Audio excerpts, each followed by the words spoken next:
True Crime Society podcast contains adult themes and violence and is not intended for all audiences.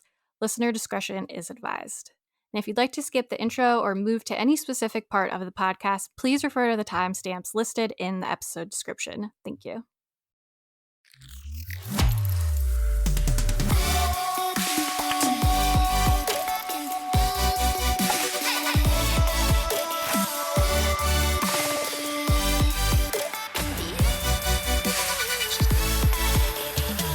What's up, guys? Welcome back to another episode of the True Crime Society podcast with Stephanie and Olivia, and Peep is here in my lap. She's returned. She was here for the Patreon, left, and is back again. So she is here if you hear any little peeps from her. It is January 23rd right now, 2025. Never-ending January, we were just saying. It seems... For us anyways, because you were saying for you, it's like summer and nice out. For us, it seems to drag on forever. It is freezing cold here, especially post-election. It's just like a nightmare on all fronts with political news in your face all the time. It was like -8 degrees here in the morning, which is crazy cold even for here.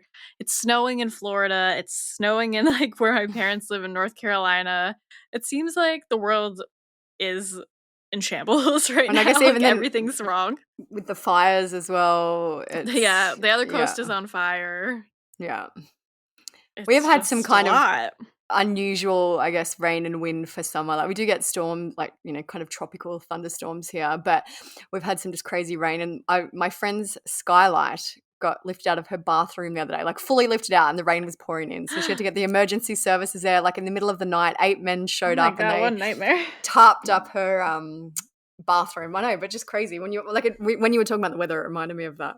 I would fucking freak out if that happened. Imagine the sound, and like I've only spoken to her on text about it. I'll have to find out the details when I see her on the weekend. But yeah, crazy. Just imagine having your skylight lifted out the roof of your house and it all happening. Did the glass like shatter everywhere? I don't know. Not that I'll find out more and I'll report back. But basically, I don't know. I'm assuming it probably flew out and shattered elsewhere. Like from what I've seen, it didn't shatter didn't fall in. Yeah, no, it got actually lifted out and maybe like down the roof or something like that. Wow, I'll find out. I'll ask her and I'll report back. Yes. No, we've just had. It's been so cold here. I've been going through my oil so much probably. I'm like, oh my God, I have to go check on it even though I just got it so I don't run out again and freeze to death. Frustrating. Yeah, it's expensive. I was kind of hoping to try to make it to like the spring, but I don't think I'm going to. Maybe it'll start getting a little bit milder. Yeah, it's warming up slowly. Right now it's 20 degrees, warm. Very, very warm for us here. The low is 11 degrees though, so still not great. We're on 24 Celsius though, so a little bit hotter. So the only good thing here, as I was just saying, we're 2/3 of the way through summer. Like I live for the summer and the spring where it's warmer and not dark at night. So I'm a little bit sad that it's coming to an end. But the one good thing, there is a positive, is that the cicadas are a little bit quieter. I opened the window today and they're still there a little bit, but we went for a walk the other night and I'm like, oh my gosh, it's quiet. Where are they? Like I feel like their life cycle is obviously very short. So for a month they were full on and now they are quietening down. So that's beneficial.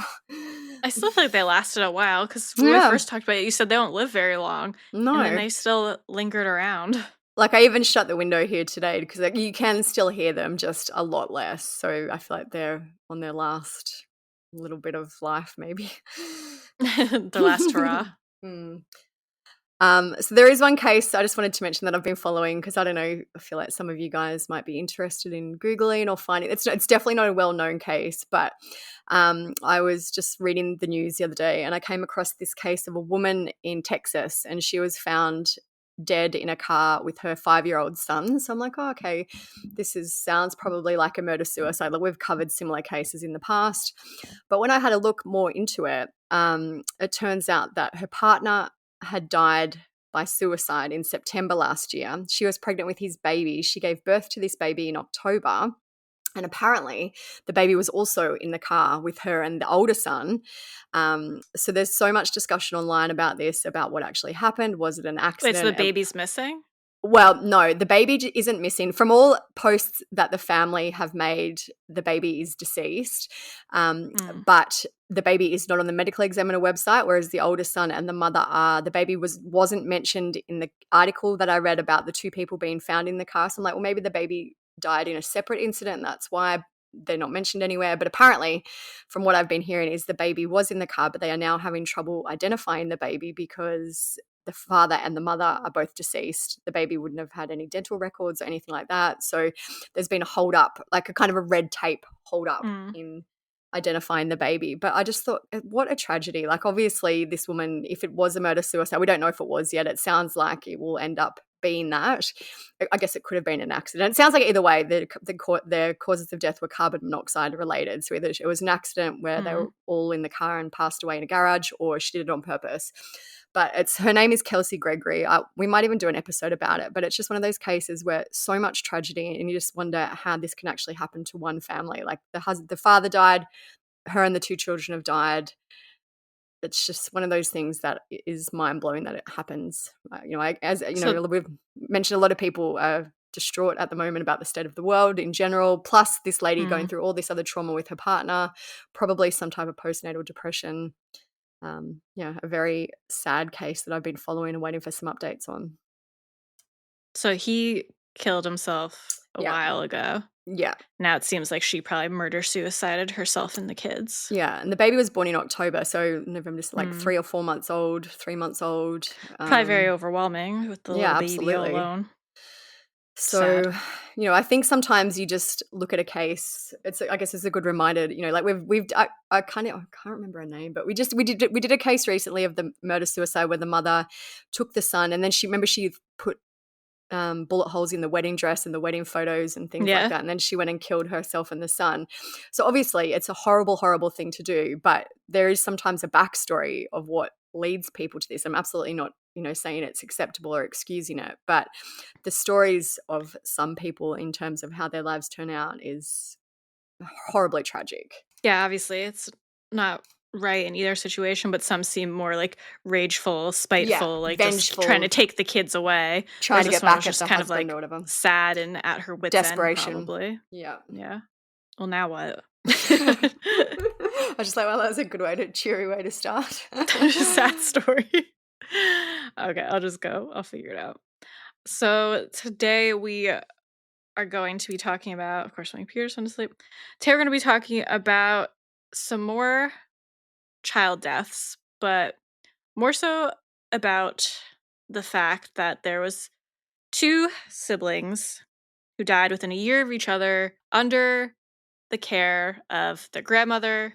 We've been posting about this case. It's of Tracey Nix. She was babysitting two of her grandchildren on two separate occasions, and they both died, which obviously seems suspicious, but it's opened up some debates on whether it was suspicious or was it just an accident, because one was an accidental drowning and one was a hot car death, and they both seem like they could have been accidents, but like what are the chances of this happening twice so close together to the same family? Within a year, what are the odds, really? Which I feel like is what a lot of people are saying. Is this really what it seems? Just two true accidents, or is it something more? So this is the case of Tracey Nix. She is a Florida woman who is just on trial. It just ended for the hot car death of her 7-month-old granddaughter, Uriel, who was left in the car by Tracey in November of 2022. And like I mentioned, she is not the first child to die under Tracey's care, because in December 2021, her 16-month-old grandson, Ezra, drowned in a pond while Tracey was watching him. She was only on trial for Uriel's death, and Ezra's death was not allowed to be discussed in court or brought up at all during the trial. A grandmother enters court after two of her grandchildren lost their lives when she was supposed to be babysitting them. Her daughter Kayla, the mother of the two dead children, breaks down sobbing uncontrollably. She has not seen or spoken to her mother in 5 months. She blames her mom for the death of 18-month-old Ezra, who drowned in a pond at her house. He got out while Tracey Nix was napping. 911, where is your emergency? That's a little baby. The grandmother's out giving him CPR. Is he breathing? No. the very worst moment, I think, until the next worst moment. Less than a year later, their 8-month-old Uri lost her life after Tracey Nix allegedly left her in a hot car in the garage for hours. What do you think should happen to your mom? I do think that she should be criminally charged. I think that she should be criminally punished. And that's why this moment was so unexpected. Kayla hugged her mother. The courtroom was left stunned. It came at the end of a hearing to determine if Tracey Nix should be sent to a mental facility for evaluation. Kayla also hugged her father. He testified his wife, Tracey Nix, should be taken out of jail and sent to a mental facility for evaluation. I would just like to see her get help. I would like to see her come back to whatever normal will be. Reporter Kylie McGivern of station WFTS in Tampa spoke to Kayla, who told her the hug in court is not what it seems. She said really that rather than what may have been interpreted as a sign of support, that this was really a moment for her of kind of letting go, of saying I love you and saying goodbye. We'll start with Ezra's death and some background. So before the incidents, Tracey worked as a principal and an educator in Hardee County for 39 years. Her husband is Nun Nay Nix. We've seen him referred to multiple different ways in the media. We'll just call him Nay in this episode because that's what he seems to go by. Tracey's daughter is Kayla Shock Nix, who is married to a man named Drew Shock, and they're the parents of both Uriel and Ezra. This all took place in a small Florida town called Wauchula, which is in Hardee County, which has a population of less than 5,000 people. Drew and Kayla grew up there and began dating in 2018, and eventually they decided to start a family. Drew told the media, this was the plan. We were going to have 3 kids, and you know what I mean? That was our goal. The couple had one son named Asher. He was the oldest. The second child would be Ezra Franklin Shock, who was born on August 13th, 2020. And Uriel was born on March 5th, 2022. On December 21st, 2021, Tracey and Nay were babysitting Ezra. Nay went to run errands that morning, and Tracey apparently was either still sleeping or fell asleep. And this is where I have questions, and I feel like I haven't been able to get an exact answer. No, I'm fairly sure based on the incident report too, because it goes in to say what time she woke up and then she fell back asleep. And I think it was. But she's saying that she woke up at 9:30 a.m. I can't imagine him going out to run. But then, from her sleep at 9:30 a.m. Yeah, that's what I mean. Like, it's so strange because I think in the incident report later it says she went to bed at between 21:30 and 22 and woke up at around 9:30. So I feel like it was. So that just seems like her regular sleep. Yeah, and then she fell asleep again straight away, which is what I mean. It's so strange. But no, she was definitely up for the day, and then he left to run errands, and then she fell back to sleep. That's what would make the most sense, because I can't imagine him leaving while she's sleeping when he was just with the baby. So this information is from the incident report. It says the victim was being supervised by his grandparents. No one else was at the home. There's a large pond that is stocked with ducks located on the west side of the property within feet of their home. And I've seen pictures. It's a very, very large pond, literally right behind their house. It's not very far at all. Nay was rocking Ezra in a recliner in the living room. Tracey was on an adjacent sofa. Ezra fell asleep. He was left on the recliner by his grandfather. Nay told Tracey that he was going to Walmart to run some errands. Yeah, so that makes it seem like... So she must have woke up, went to the couch, and then fell back asleep. Yep. Tracey said she fell asleep soon after her husband told her he was leaving. When she woke up, she could not find Ezra. She told police later that the garage entrance door was ajar. She drove her vehicle to the end of the driveway and was unable to find Ezra. As she drove back to the house, she saw Ezra face down in the pond. She pulled him out of the water and began CPR, but didn't call 911. A neighbor heard her screaming and corroborated Tracey's story about giving Ezra CPR. The neighbor went to help, and by the time Nay had arrived back, was also helping. Ezra ended up being airlifted to the hospital and was said to have had a faint pulse. Police asked Nay how long he'd been at Walmart. He said 15, 20, 25 minutes, could have been up to an hour. Police measured the floor to the garage door handle and found that it measured 35 inches. The door was a pull handle, which could have easily been opened by a child. Nay called Drew and told him Something happened to Ezra. When Kayla found out about the incident, she rushed to her parents' home and got into a car accident. She was driving 85 miles per hour and was 6 months pregnant with Uriel at the time. She said she was watching a helicopter flying towards her parents' house. She said, "I could see the helicopter landing. I didn't look when there was a stop sign. All my airbags went off. I don't remember how I got out, but I got out and started running to my parents' house. And at this point, I don't have shoes. I'm just running. That was my desperation to get to my son." She was very lucky for 85 miles an hour to have a car crash when you're 6 Get months out pregnant. and run. Yeah, she was very lucky that there was no injuries. The incident report says this appears to be a tragic accident involving non-criminal negligence. Ezra passed away in the hospital the following day on December 22nd, 2021. The medical examiner gave information that Ezra's maximum reach was 36 inches, and if you remember, the door handle was 35 inches, so he could have reached the handle. Ezra's funeral was held on December 28th, 2021, and this is some information from his obituary. It says, "Despite the short time on Earth, he was deeply loved and brought immense joy to those around him. Ezra will be forever remembered for his tender spirit and loving smile. He was his brother's best friend and the light in his parents' eye. It was impossible to not smile in his presence. He'll be desperately missed by his parents, Kayla and Drew Schock, and his brother Asher. He's also survived by his grandparents, Tracey and Nix." Just interesting in that one to note for later to remember that Tracey and Nay were named in the obituary for Ezra, which we'll talk about that a bit later on. On December 31st, police returned to the Nix home to get some more information. Nay said that when he went to Walmart, he pulled the garage door closed and placed a metal doorstop behind it. He said he did that because Ezra was known to open doors, and this would have prevented him from doing so. Nay also said that Ezra hated water and did not even like taking a bath. He also clarified to police that he was gone for about 2 hours. He said he got gas, went to the bank, and then went to Walmart. I did see in an interview too, though, that Nay apparently said that he did take Ezra down to the pond sometimes to look at the ducks, which could explain, why Ezra wanted to go He went there. I down feel like there. little kids like ducks a lot Yeah. and want to see them. So Tracy's version of events from the incident report, it's pretty redacted. I could read what there is. It says Tracy stated that she was sitting with her feet up, then ended up falling asleep. Tracy stated that this most likely happened due to blank. So it seems like medications or maybe a condition is blocked out in these parts. Tracy stated that this can cause her to be tired. Tracy stated that at night she will take blank and blank for blank.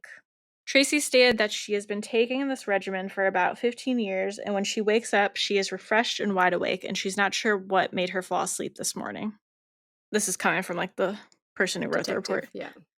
I called Tracy via the phone as I needed the name of her medication. She told me that she has one bottle of blank, the blank, and blank. So it seems like Tracy there's three types of medication at least, Yeah. probably, that she was taking. Yeah.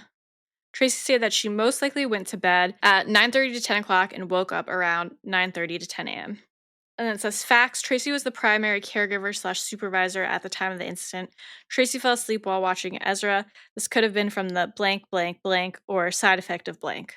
The number one symptom of blank, side effects of all three of the above listed medications are blank, both blank and blank are blank. Basically, it seems like they're saying the side effects of the medications are XYZ. Fatigue or tiredness, yeah. Well, that's what we're assuming they are, yeah. This means that they will be active longer as they spread out the effects over time. So they must have been time release. Tracy stated that she took this medication prior to bed. Tracy stated that she thinks she was in bed by 21:30 to 2200 hours and woke up the next morning at 8:30 to 9. The call came in at 12:52. Nunn believes he was gone for about 2 hours. So it is interesting too, even in those two pieces of information from the incident report. One, she's saying she woke up around 9:30, 10. The other one, she's saying 8:30 to 9, which, it's still just a little bit of a discrepancy in the timeline. But it seems like Nunn probably left at around 10, let's say. She was asleep already by that stage. She woke up, and then that's when the call came in at 12:52 after she'd already got him out of the pond and started CPR. It seems like if he left around 10-ish, he would have gotten back around 12-ish. Yeah. Call was 12:52. Yeah. So maybe even 10:30. But still, either way, it was like 1 to 2 hours after she woke up, which seems very unusual for her to fall back asleep so quickly, I mean. Yeah. So despite Nay saying that Ezra could open doors, Tracey said the opposite. She said she had never seen the child open a door. Police had attempted to file charges against Tracey at the time, but the Florida Attorney's Office stated that a one-time lapse of judgment would not establish culpable negligence of a caretaker. Kayla and Drew said they did not allow their firstborn son, Asher, to be alone with Tracey after Ezra's passing because they didn't trust her at all. Kayla said, "We were anxious, but I loved my mother, and I am a daughter that wanted my mom in her life in some capacity. And in that moment, I thought that I could believe in second chances. When I was told that Ezra's death was an accident, some sliver child part of me thought, okay, good, I get to keep this mom, I get to keep this grandmother, this person." We've had so many messages about this, and people, like, there's a lot of victim blaming I've seen going on in comments as well, at how could Kayla have let her mother have access to the second child. But That's ridiculous. Like, I do understand. The police have told Kayla at this point it was an accident. Accidents happen. You know, more than anything, you'd probably want your mother's comfort when these type of things happen. and if anything, if you Um, really believed it was an accident, you'd probably feel horrible for your mother as well that like yeah, this happened. yeah, And obviously, she would know her mother more than anyone. And if she, she wasn't this aloof, not aloof, if she wasn't this irresponsible her whole life, and you really could believe that was just like a horrible accident, like she accidentally fell asleep. Of course, you're mad, but that's still your mother that you love, and I think that's interesting. Not interesting, but I think she worded it very well of almost being being relieved it was an accident because she's yeah. like, good, I get to keep my mom. Like, I've even seen people commenting that they think Kayla should be charged because she, put her People are child. dicks, that's all. Yeah. But I do understand, like, I can't even imagine being in the situation where your mother is responsible for the death of your child, but I can understand why she was so desperate to still have her mother in her life. And there's a bunch of photos online of Tracey with the kids. I feel like they were quite involved grandparents. You know, they lived obviously in the same town. They seem to have had a pretty good relationship with Kayla and the grandkids. And this, at this point, just seemed like a really horrible accident. How old was Uriel when she died? 7 months. So Ezra was 16 months and Uriel was 7. Yeah, 7 So, months. so another thing is like, people probably don't consider this also, especially if you don't have kids. And I only personally know more because my sister had a baby recently. Our country does nothing for women who work and have children, essentially. There's very little like maternity leave, very little support for mothers who just had children. So sometimes if you're desperate for someone to watch your kid, daycare's super, super expensive. Or if you just don't have a lot of people to rely on to watch your kid, which you sometimes need, if she felt like she could trust her mom again and like it really Yeah. was just a horrible mistake, she might not have had a lot of other options. Yeah. People just need to be more empathetic. So after Uriel was born in March 2022, Kayla and Drew were very protective of her, obviously. Kayla said, "There wasn't a moment to get a grip of the death of my son before there was the life of my daughter. And how beautiful is that? Her name is Uriel. It's a Hebrew name and it means God is my light. And she came out so small, she was beautiful and just radiant." It is crazy though that she's going through all this and like right after has another baby. A lot going on. Yeah. Kayla said about her mom, "The very minor amount of time that she saw my daughter was almost always supervised." On November 1st, 2022, Kayla decided to let Tracey watch Uriel while she got her hair done. What's probably sad too is like she probably hadn't gotten her hair done for a long time, wanted to Yeah. like have a day for herself, felt like she could trust her mom, and look what happened. And even, like, we'll go into it in a minute, but she's obviously put a lot of thought into the situation that she was Yeah. putting Uriel into. Like, she just didn't drop her off at the parents' house and hope for the best. She left her on the day with conditions and kind of reasoning as to why she did so. So, yeah, it sounds like this was probably one of the first times that Tracey had been given any supervision rights over Uriel. Yeah. Kayla said Yuri was at a restaurant with other people that I knew and trusted. They were in the friend group and were keeping her safe. And I had supervised many, many interactions at this point at my house. So basically, she was saying she felt comfortable because they're going to be going to a restaurant. Other people were going to be around that she also trusted. So it seemed like, all these adults were going to be around. What could happen? Yeah, like there was other people there, I guess, to keep an eye on Tracey if it came down to that. Like there wasn't going to be a situation where Tracey was alone with the baby and could be neglectful or, that's what Kayla thought was going to happen. Yeah. So this information is from the arrest affidavit. So Tracey could then be seen taking Uriel into a restaurant at 12:28 p.m. She was joined by 3 friends, and the group left at 1:42 p.m. Around 2 p.m., Tracey arrived back at her home after leaving the restaurant.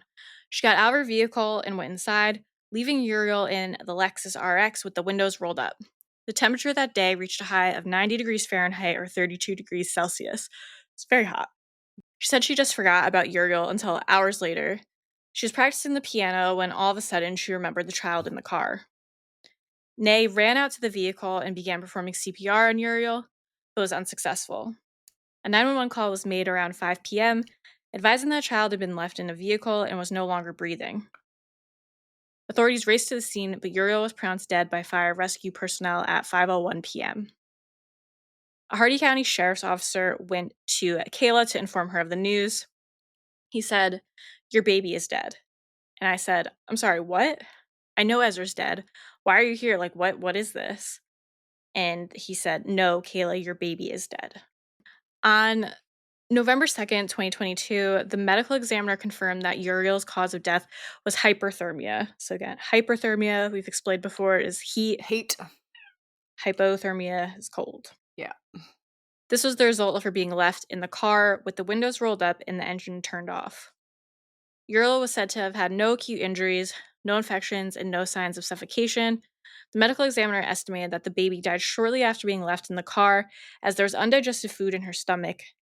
Uriel's death was ruled a homicide. On November 4th, 2022, Tracey was charged in relation to Uriel's death. So this was a pretty quick turnaround. This incident happened on November 1 and Tracey was charged on November 4. This is some information from the court documents. It says the defendant, as in Tracey, was the person responsible for the victim. The defendant left an infant who was blanked out in a motor vehicle alone, which was turned off with the windows rolled up for several hours on a day where temperatures reached 90 degrees Fahrenheit. In doing so, the defendant caused great bodily harm, resulting in the death of the victim. The victim is dead. The death of the victim was caused by the culpable negligence of the defendant. The defendant exposed the victim to personal injury through culpable negligence. The defendant, by culpable negligence, failed or omitted to provide the victim with the care, supervision, and services necessary to maintain the victim's physical health. In doing so, the defendant caused great bodily harm, resulting in the death of the victim. The defendant was the caregiver for the victim, and the victim was under the age of 1 at the time of death. And it says that Tracey has now been charged with leaving a child unattended or unsupervised in a motor vehicle and aggravated manslaughter of a child. So they were the charges that she was given in November 2022, so over 2 years ago. Uriel's funeral was held on November 8th, 2022. This is her obituary and it's very different from Ezra's. It says, Uriel will be desperately missed by her parents, Drew and Kayla, and her brother, Asher. She is survived by her grandfather, Tracey Nix, and grandparents, Joanne and Greg. And then it goes on to list other family. It says, Uriel has joined her brother, Ezra, shock in heaven. So by this point, Kayla was They've angry. had enough. Yeah, understandably angry. Tracey was out of the obituary. The grandfather still got the mention. But by this point, absolutely understand why Kayla was getting angry and upset about the situation. So after the charges were filed against Tracey, Kayla found out about the charges that had been a possibility following Ezra's death. So she didn't know at any point before this that police had been considering charging Tracey in relation to how Ezra died. Kayla said they withheld information from me per my request, per my doctor's advice, that any information that would work me up or make me emotionally distressful would be harmful to my unborn child. I feel like that's a little bit confusing because she says per my request, which I feel like it wasn't. I feel like she basically just wasn't informed of the situation. And in the end, there was no charges pressed anyway. So they decided to kind of keep it from her in the interest of the baby's health. I feel like it's a bit of a kind of poorly managed statement. Yeah. In a statement, the state attorney's office told the media, in cases involving the accidental drowning of a toddler, Florida courts have stated that a one-time lapse of judgment would not establish culpable negligence of the caretaker. However, if the caretaker was shown to have repeatedly allowed the toddler access to the water and not taken steps, that would establish culpable negligence. In the 2021 incident, there was insufficient evidence to establish culpable negligence. The 2022 incident is factually distinguishable and charges have been filed. So a lot of words, but they're basically saying, it was a true accident. Chances. Tracey didn't leave the child outside by the pond by himself and go inside to, sleep. She fell asleep and the child managed to get out, which she didn't expect. So, yeah. But then they're saying that this is a very different situation. Kayla spoke about what a deputy told her about Ezra's death when she questioned if charges could be laid. She said, "I was told, unless I believe that my mum held my son's head under the water and intentionally killed him, that there is nothing else they can do about my son's death." So obviously, no one is insinuating that is what happened. It's just, I guess the negligence of Tracey is what is in question in regards to Ezra's death. Mm-hmm. Kayla and Drew spoke to the media in 2023. Drew said, "You couldn't fathom it happening twice. Somebody has to answer for that." He went on to say, "I want justice for my son. I want justice because he didn't get that. And now I've got to sit here and expose this. That way I don't let what happened with my son happen with my daughter and just get off scot-free because I couldn't live with that as a parent."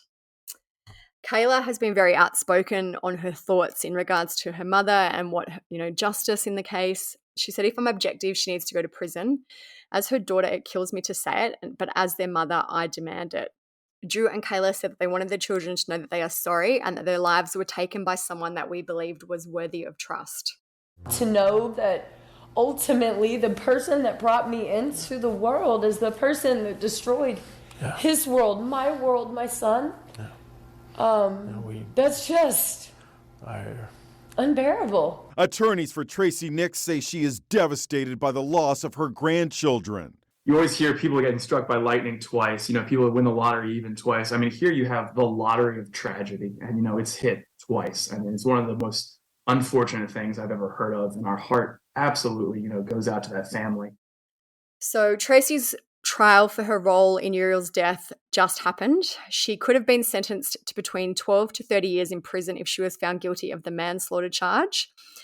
Ezra's death was not allowed to be mentioned in the court. We weren't sure how long the trial would run for. I did ask the question on a few, discussion posts about it. No one seemed to be sure, but in the end, the trial ran for under 2 days. So a very, very quick turnaround. Is it even really? I wouldn't even almost call it a trial. It was just super quick. Yeah. Jury selection began on January 13th this year, 2025. On day one of the actual trial, the prosecutors argued that Tracey was negligent when she left Uriel in the vehicle. Her defense team argued that it was a tragic accident, not culpable negligence. Kayla also took the stand and spoke about learning that Uriel had died. I can't even, just as an aside, imagine having to speak about Uriel but not being able to mention how you felt when your other son died as well in this, under the care of Tracey. Yeah, it would have been so really hard for hard. her. So paramedics who attended the scene on the day also testified and said that Uriel had rigor mortis and was hot to the touch. On day 2, the medical examiner spoke about Uriel's autopsy. It was said that her death was not sudden and that her death took approximately 1 hour. Nay, who was Tracey's husband, was the only witness for the defense. The jury began its deliberations that day. After deliberating for just over 2 hours, the jury reached a verdict. Tracey was found not guilty on count 1, which is the aggravated manslaughter of a child. However, she was found guilty on count 2, which is leaving a child in a motor vehicle in excess of 15 minutes. So Kayla and Drew spoke after the verdict was delivered and said, "It does sting. I'm thankful, though, that we did get something." After 2.5 hours of deliberation, the defendant, Tracey Howard Nix, is not guilty. The jury found Tracey Nix not guilty of aggravated manslaughter and guilty of leaving a child unattended in a vehicle causing great bodily harm. I'm remaining you under custody, Ms. Nix. Nix is accused of forgetting her granddaughter, 7-month-old Uriel, in the back seat of her car in Hardy County as temperatures reached the 90s. Her daughter, Kayla Nix, Uriel's mother, reacted to the verdict. Relieved to hear that there was going to be accountability and ownership and a conclusion to this part of this story. She adds as she struggles with the exclusion of the other part of the story. Her son, 16-month-old Ezra, who drowned while in his grandmother's care the prior year. The judge ruled his death was not to be mentioned during trial. To look for those answers to what happened in that case and why that case was not worthy of prosecution at that time. So we're going to be going back in with the state and having a few more conversations to see. Nix's defense attorney says the jury did their job. He plans on appealing and using expert testimony that couldn't be used in this trial that states Nix was taking double the dose of Ambien she was supposed to. She's very well known, very well respected, and it was the medication, really. As far as how Uriel's family plans to move forward. We got our son Asher, and we just had a newborn. She is fixing to be 5 months old now, and so we focus on those and we focus on building. We are always going to be thinking of our children, but I can't neglect my son that I have, and I'm not going to hurt them. It's a day at a time. Nix was taken into custody on her second charge, and she faces up to 81 months or around 5 years in prison. Her sentencing will be on April 3rd. In Polk County, Carla Byron, Fox 13 News.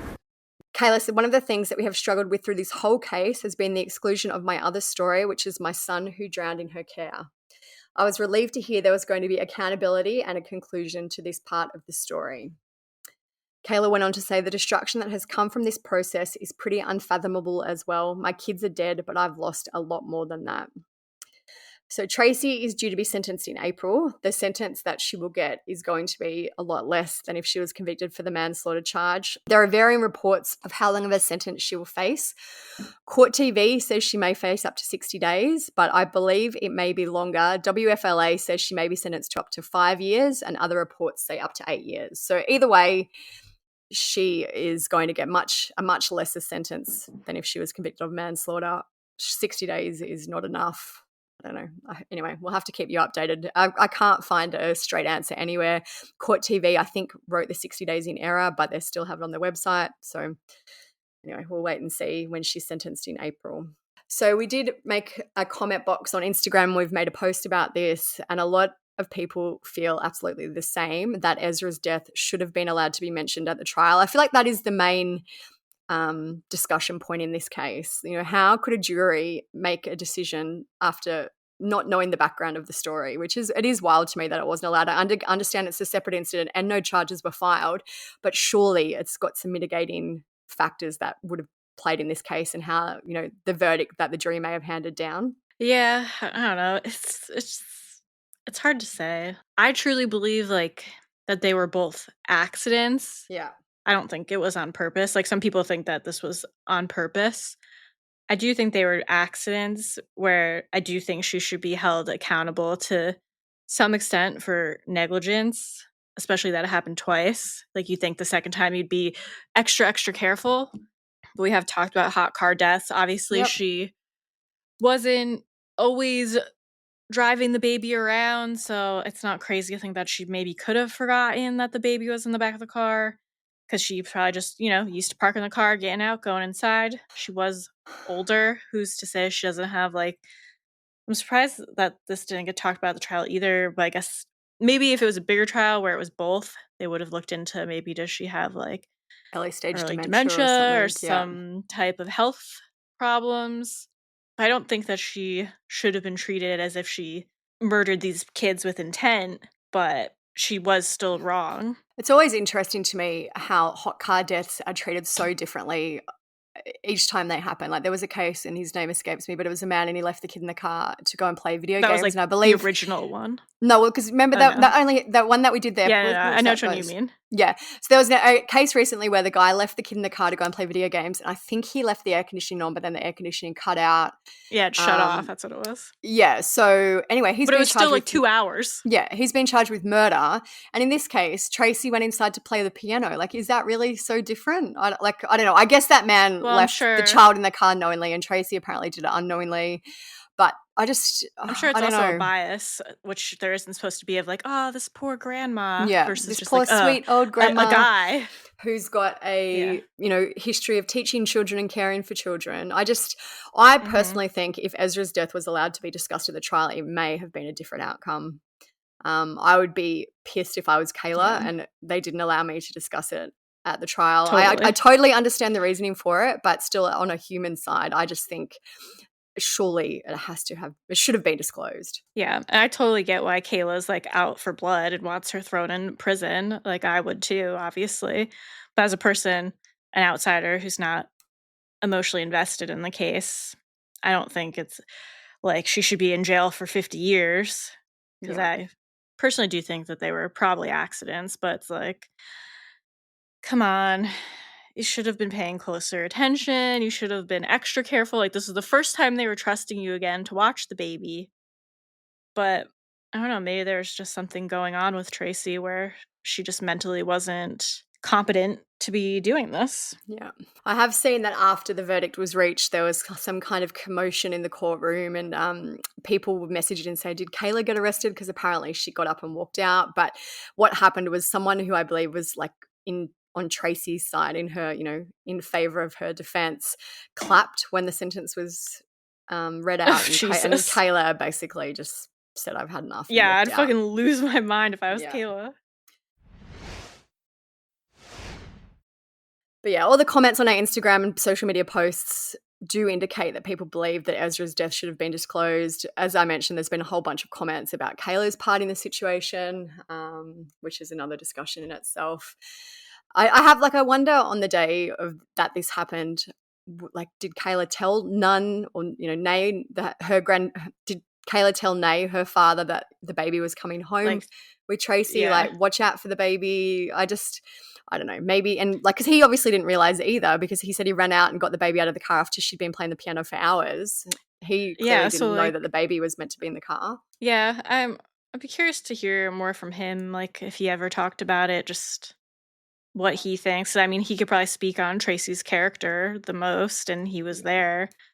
But sure, he could be biased, but I'm just curious to kind of like know more about Tracey's mindset at the time, type person she was.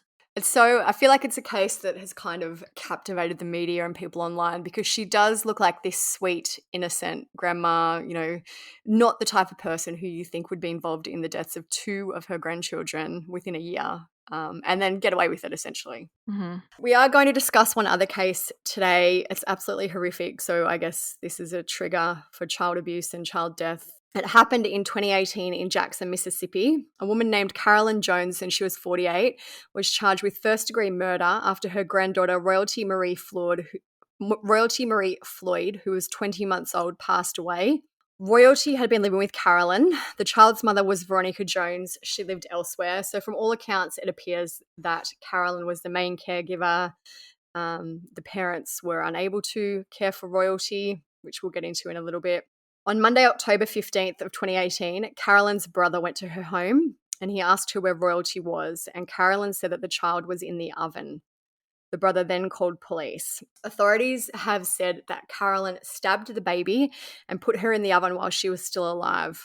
Her autopsy showed that she died from, quote, from sharp stab wounds and inhaling the heated air. Royalty's body was so badly burned that she had to have a closed casket funeral.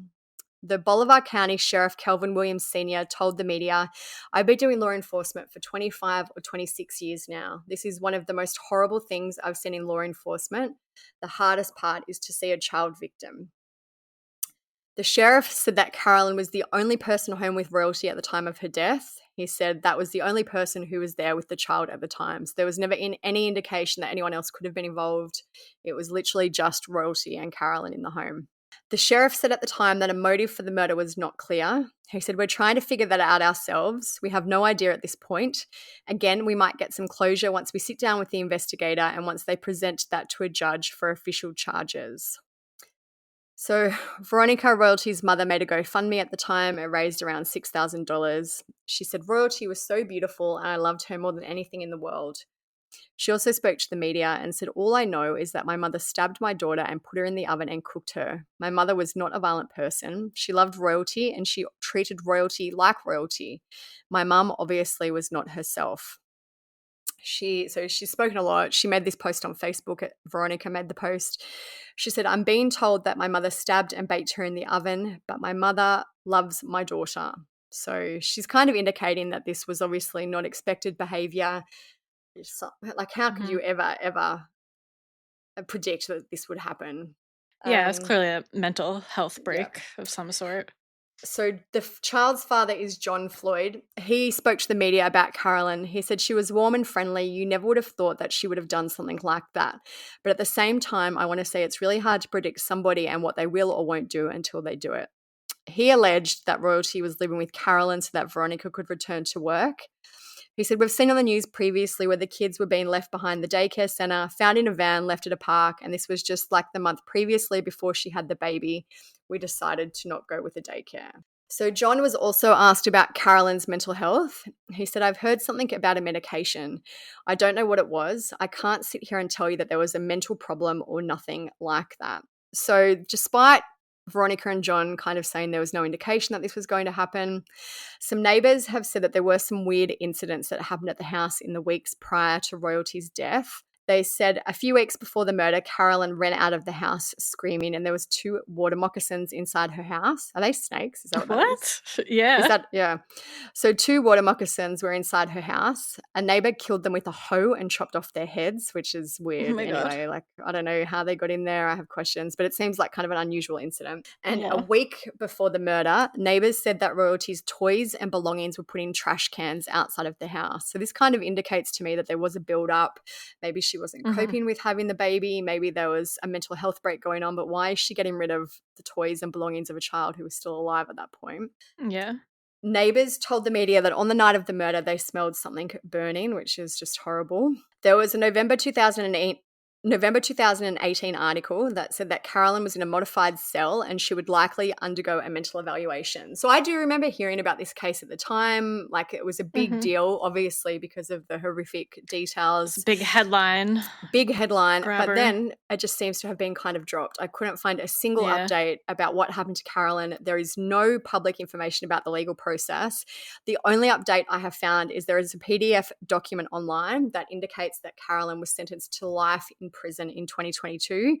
There has been no update given about why she murdered Royalty. So I'll put it on the blog, but basically it's kind of her inmate booking sheet. It says offense 1, capital murder, sentence length, life, sentence date, October 13th, 2022. So a few years after, it's I wonder if obviously there's took some a little like while. agreement reached. I Yeah. feel like when there's mental health stuff involved and tests and all that, there's not as much information available. Yeah. And I do really feel that this surely had to be some type of mental health. It could, or I guess it could have been drug related as well, but some type of psychotic break for whatever reason. There is, especially because the media hasn't picked it up again. She hasn't claimed insanity. There's just basically, after the initial articles, there was nothing else. So yeah, no motive. One of those cases that is almost unbelievable, too horrific to believe that it could actually happen to that poor child. Yeah, it's kind of also, it's so horrific that the news was like, let's not bring this up again. Yeah. I did try to find any stats on kind of grandparent crimes against grandchildren. There doesn't really seem to be a lot out there. I guess one, like, and obviously it's not so much in Tracey's case, but in Carolyn's case, and she was only 48. So when we say older, she wasn't as like elderly grandparent, but for a grandparent to take on caring for a child, especially older people, it would be a hard adjustment to make. Like, even things like you would be on probably more of a fixed income. You're obviously not as mobile. It would be a lot harder to take care of. It's like a total change to your routine. Yeah, absolutely. An adjustment for the child as well. Like, it's been probably so long since you as a grandparent would have had to care for a young child. It would be a massive adjustment. Yeah. So I do wonder in Carolyn's case if she was kind of a bit resentful of having to care for Royalty, even though she wasn't an older grandparent as such. I wonder if there was some resentment. In a lot of cases, I do wonder if sometimes it's just too overwhelming, and that's why some of these type of cases occur. Yeah, I could see that. Sometimes stress, like if you already have underlying mental health issues, stress can really exasperate them. Yeah. So that is it for the 2 cases we are going to discuss today. As we mentioned, Tracey will be sentenced in April, so we will let you know once that happens what sentence she gets. If you have any thoughts on her case, we'd love to hear them. Yeah, I feel like some cases divide people. I feel like the general consensus in Tracey's case is that a lot of what happened at trial, the general consensus in Tracey's case is that basically the trial should have happened differently to how it did. Yeah, there's that's kind of the general consensus, but there is a lot of crazy people, like you were saying, that are like, oh, the parents should be charged, or like the grandma did on purpose, the grandpa was involved too. It's definitely brought out a lot of uh not conspiracy theorists, but a lot of people who like to be contrary online. Definitely. So that is it for this episode. Everything will be on the blog at truecrimesocietyblog.com if you want to read more about the cases. Make sure you're following us on Instagram. We post any updates there, like, Tracey's sentencing. We'll post it on there first, probably, since the episodes come out a little more delayed. So make sure you're following us there for any case updates and daily crime news. If you want to follow our personal accounts, mine's StephSum _ Olivia's TCS Olivia. If you want to see what we're up to. Also, make sure you check us out on Patreon. We do weekly bonus episodes there, and all the episodes are ad-free, and we do early release on the main episodes, so you'd be in 2 episodes a week without ads. And the Patreon's kind of like its own little community, which is cool. And all the usual stuff. If you can make sure you're subscribed, leave us some nice comments, share it to your Instagram stories, or share with a friend. That is all a big help to us, so we greatly appreciate it. And that is it. So thank you guys for listening, and stay safe out in this crazy world. Peace out. See ya.